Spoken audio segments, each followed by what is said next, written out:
बड़ा क्लियर है। मुमताज जी अभी सवाल नहीं पूछ रही हूँ, मुमताज जी अभी सवाल नहीं पूछ रही हूँ, आपकी तरफ मुड़कर मुझे बोलना पड़ेगा, बाकी सबको बोलती हूँ तो रुक जाते हैं। ये प्लीज थोड़ा सा एक डेकोरम है डिबेट का, इसको प्लीज मेंटेन करिए, मेरी दरख्वास्त है आपसे। सीधी बात, अगर इजराइल ने हमला किया है, जब 7 अक्टूबर के बाद इजराइल हमला करता है तो वो हमला कर रहा है, लेकिन अगर ईरान हमला कर रहा है तो वो अपना बदला ले रहा है। ये दोनों फर्क क्यों है लारी साहब? ये फर्क क्यों है? आई स्टैंड विद ईरान क्यों है, आई स्टैंड विद इजराइल क्यों नहीं है? या फिर दोनों के लिए ही मत खड़े होइए। मैम, पहली बात है, मैंने कहा था युद्ध अभ्यास करने गए, ईरान के साथ युद्ध करने नहीं गए, घेरा नहीं है, वहां पे युद्ध अभ्यास करने गए हैं। अगर ईरान आतंकवादी देश है तो ये गवर्नमेंट उनके साथ युद्ध अभ्यास नहीं करती। पहली बात, इस चीज को थोड़ा कान खोल के सुना करें, फिर लोग मेरे बात पे कमेंट किया करें। मैं फर्जी बात नहीं करता। सर वो कह भी नहीं सकते आतंकी देश है, he is a military expert, he will not से कि ईरान आतंकी देश है।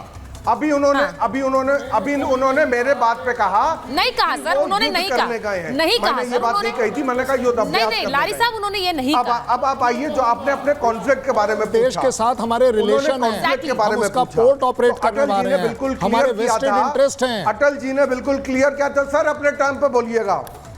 नहीं, मैंने तो अपने टाइम पे नहीं बोला था, आप ही उसको डिस्प्यूट कर रहे हैं, आप उसे डिस्प्यूट कर रहे हैं, मैं तो कर ही नहीं रहा। आमने सामने एक दूसरे मैंने कभी नहीं कहा कि ईरान, मैंने कभी नहीं कहा कि ईरान एक भाई आगे बढ़ने दोगे? अब हाँ ठीक है, बोलिए। अब आगे बढ़ने दोगे? बोलिए। हुज्जत ना करो, जो आदत है हुज्जत ना करो। नहीं, जो आदत है, अरे भाई इस तरह की 2001 में आदत है, साफ लफ्जों में कहा था।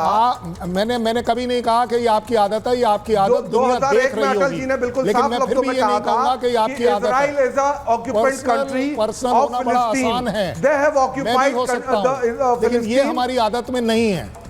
हम किसी के साथ पर्सनल नहीं होते, ये हमारी आदत। ठीक है, अब मैं एक खबर बता रही हूँ, एक बार लारी जी सुन लीजिए। ये जिसका जिक्र अभी एम्बेसडर वोरा कह रहे थे कि इजरायली सेना ने दावा किया है कि गाजा में हमास सरकार के प्रमुख राह मुश्ताक का खात्मा कर दिया है। Ambassador Vora broke it first, उन्होंने पहले बता दिया, हमारी महाभारत में उन्होंने पहले ही बता दिया, लेकिन इजरायली सेना ने गाजा पट्टी में मारने का दावा किया और तस्वीर भी जारी कर दी है। यानी अभी भी हमास का पीछा लगातार कर रहे हैं, उसके साथ हिजबुल्लाह भी है और अब तो ईरान भी। डायरेक्ट है वॉर। इजरायली सेना का बड़ा दावा है, गाजा में हमास सरकार के प्रमुख का भी खात्मा कर दिया है, ये भी खबर आ रही है। अब देखिए, इस बीच जब ये जंग चल रही है, ईरान भी बदला ले रहा है। ईरान ने जिस तरह से मिसाइल गिराई है, बहुत से लोग कह रहे हैं कि नुकसान हुआ है, लेकिन इजराइल बता नहीं रहा। ये भी चर्चा हो रही है कि ईरान की जो मिसाइल से नुकसान हुआ है उसको इजराइल छिपा रहा है। अब सोशल मीडिया पर यह भी चर्चा है, बहुत से लोग एक्सपर्ट्स बन जाते हैं। एम्बेसडर बोरा, हमें नहीं पता इसके पीछे सच्चाई क्या है, ये आप बेहतर बता सकते हैं, लेकिन लोग लिख रहे हैं ये बातें। उसमें खबर क्या है? उसमें खबर यह भी है कि एक जाकिर नाइक पाकिस्तान चला जाता है और वहां पर वो बैठकर क्या कह रहा है? वहां पर वो सीधे सीधे ये कह रहा है कि जब तक एक भी यहूदी बचेगा तब तक ये जिहाद जारी रहेगा। अब सवाल ये है कि ये वाला जो जहर है, एक भी यहूदी, यानी एक भी यहूदी को बचने नहीं देंगे। जाकिर नाइक ने कैसे जहर उगला है?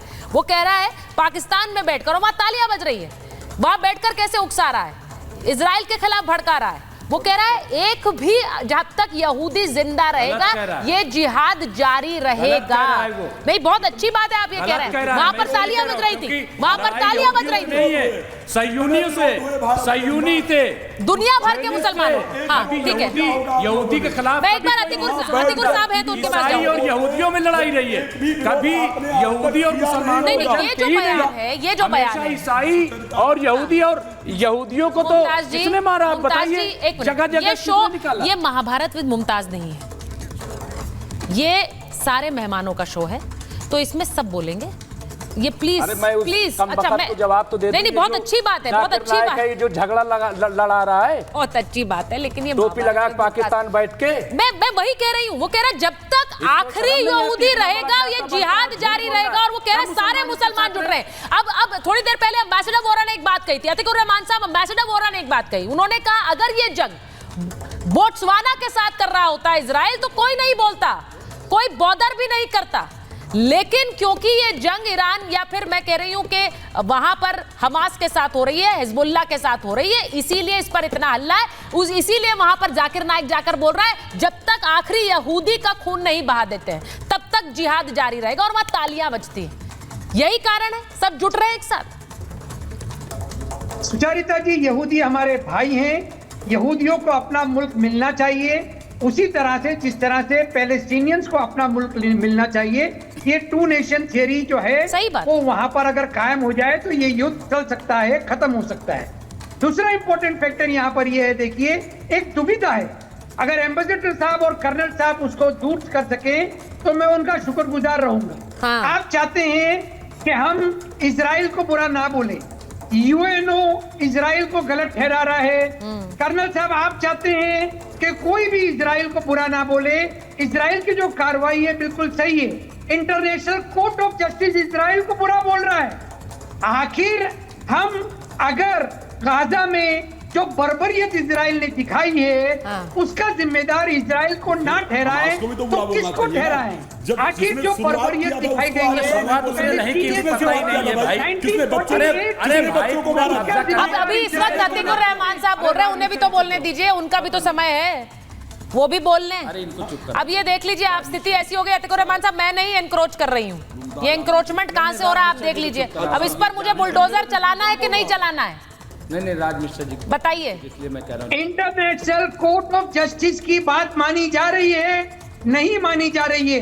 यूनाइटेड नेशंस के सेक्रेटरी जनरल को उन्होंने मुल्क में कदम रखने से मना कर दिया है।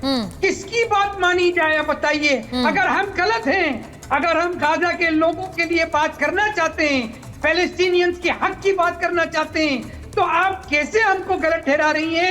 इजराइल जैसा सर, मैं आपको गलत नहीं ठहरा रही हूँ, सुन लीजिए अतीकुर रहमान साहब, मैं आपको गलत नहीं ठहरा रही हूँ, मैं सिर्फ ये कह रही हूँ, आ रही हूँ आचार्य, मैं आपको गलत नहीं ठहरा रही हूँ, मैं सिर्फ ये कह रही हूँ कि एक जंग वहां चल रही है, उसमें या तो फिर ये विध्वंस, ये जंग, ये युद्ध सबके लिए गलत है। ऐसा नहीं हो सकता कि एक पलटवार करे, मिसाइलें गिराए, बच्चों को मार दे, लोगों को वहां अपहरण कर ले, उनका बलात्कार करे, वो सही है क्योंकि वो बदला ले रहे हैं, लेकिन एक गलत है, और इसीलिए तो ये डबल स्टैंडर्ड नहीं हो सकते। अतीकुर रहमान साहब, प्रोपोर्शनेट कार्रवाई क्या होती है? कर्नल साहब आप बताएं, डिस्प्रोपोर्शनेट कार्रवाई इजराइल ने की है या नहीं की है? बताइए भाई, वो कह रहे हैं डिस्प्रोपोर्शनेट कार्रवाई इजराइल का। अतीक साहब, आपने बोला इंटरनेशनल कोर्ट ऑफ जस्टिस, मैं उसको रिस्पेक्ट करना चाहूंगा। इंटरनेशनल कोर्ट ऑफ जस्टिस ने यह भी बोला था कि जाधव बेकसूर है, पाकिस्तान उसे रिलीज करना चाहिए, तब आप एक शब्द नहीं बोले। क्यों नहीं बोले? दुनिया क्यों नहीं बोली? क्योंकि इंटरनेशनल कोर्ट ऑफ जस्टिस अपने आप में सर सुन तो लीजिए, अरे सर सुन तो लीजिए, मैंने सिर्फ आपको अपना खुद का एग्जांपल दिया है। यूनाइटेड नेशन ने बड़ी क्लैरिटी के साथ कहा कि Pakistan as far as PoK is concern वो इंडिया का है, उसे खाली करना चाहिए, उसमें इलेक्शन होने चाहिए। आप लोग कुछ नहीं बोले, कौन सुन रहा है? आप खुद मानते हैं कि अपने आप में यूनाइटेड नेशन एक डिफंक्ट ऑर्गेनाइजेशन बनती चली जा रही है। वो फेमस 5 का जो वीटो सिस्टम है वो पूरी दुनिया के ऊपर ऐसे लग जाता है कि उसकी रिस्पेक्ट इस समय कर कौन रहा है? मेरे पास समय नहीं है, आचार्य मिश्रा जल्दी से। सुचरिता जी, 2-3 चीजें बहुत समझने की हैं भारतवर्ष के अंतर्गत। अभी कुछ दिन पहले जब डिबेट हो रहा था ना, जब बांग्लादेश में हिंदुओं की बात हो रही थी, जब पाकिस्तान के अंदर हिंदुओं की बात हो रही थी, तो यहीं पर बैठे यही लोग कह रहे थे कि हम सऊदीया क्यों जा रहे हैं, हम बांग्लादेश क्यों जा रहे हैं, हम पाकिस्तान क्यों जा रहे हैं, हमें तो अपने देश से लेना देना होना चाहिए। यही पर हुआ है, ये हुआ है यहाँ पर इसी शो के अंदर हुआ है। सुन लीजिए, धरना देने के लिए, प्रोटेस्ट करने के लिए बांग्लादेश बहुत अजीब लगता है अपने भारत के मुसलमानों को देख करके। एक बात बहुत क्या कर रहे हो आप लोग कि कभी भगवान ना करे ऐसा हो कि कोई युद्ध आतंकवादी देश छोड़े, तो हमारे देश के मुस्लिम आखिर क्या करने वाले? भाई अगर कोई आतंकवादी देश छोड़े, सुन लीजिए, अगर आतंकवादी नहीं है ना, इसीलिए मैं कह रहा हूं तो हमारे देश का कुछ अल-कायदा आतंकवादी है, मैं कह रहा हूं। नहीं, वो सीधी बात ये कह रहे हैं कि धर्म के आधार पर नहीं, देश के लिए खड़ा होना जरूरी है। पहला स्टैंड देश के लिए, धर्म बाद में, धर्म बाद में, धर्म सेकंड में। अगर यहाँ पर अफजल गुरु को फांसी दी जाती है तो हमारे देश का मुस्लिम उसके साथ। ठीक है, मेरे पास देखिए, मुझे बस ये लगता है कि एक जंग वहां हो रही है, उसका उदाहरण जो मैंने शुरू में कहा कि उसका जंग, उसका एक प्रतिबिंब यहाँ नजर आ रहा है, वो आप स्टूडियो में देख लीजिए। मेरे पास समय इतना ही था, बहुत